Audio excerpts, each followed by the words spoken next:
Hey guys, here's an example of the 80/20 principle in action. Just one of the many ways that you can take that core concept and find offshoots that allow you to achieve something important in life.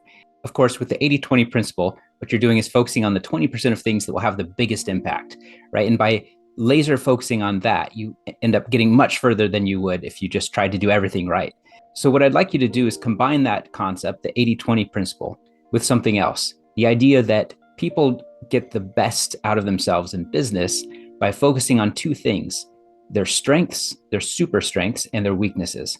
So, those super strengths, why focus on that? Because that's where you can bring the most value to society, right? If you're particularly good at doing something, then just by investing in that skill a little bit more, you can be, instead of in the top 99% where you were just kind of genetically placed or circumstantially placed by life at no effort at all. If you can just ramp that up by putting in some extra practice, you're going to do better.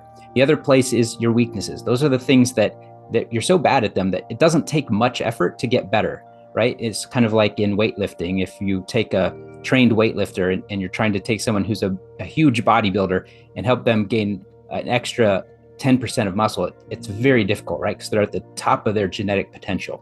Compared to an untrained athlete who's never been in a weight room before, it's easy to see that 10% gain. Same thing with like typing speed or many other things.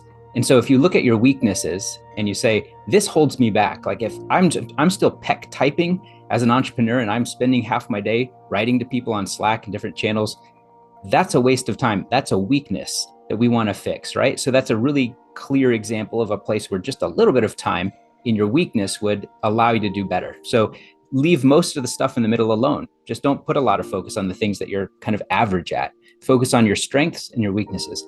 How? Well, here's an interesting concept. Most people give up pretty quickly after they develop a skill. They just kind of plateau. Is really a better way to say it than giving up. They plateau, they get good enough, and then they just stay there.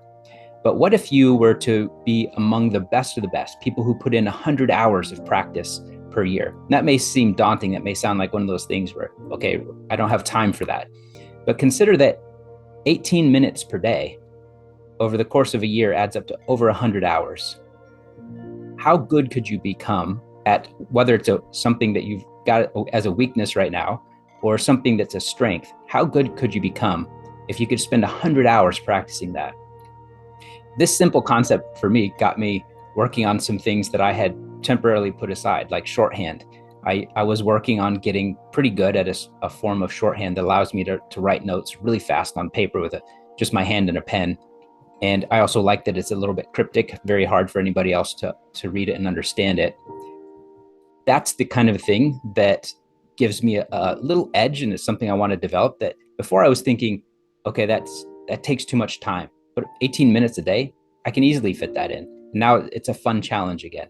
So your micro challenge this week is to think about what's one weakness or one super strength where you can apply this 18 minutes per day concept and really achieve an 80/20 output in terms of the impact it has on your life, your business, and your goals.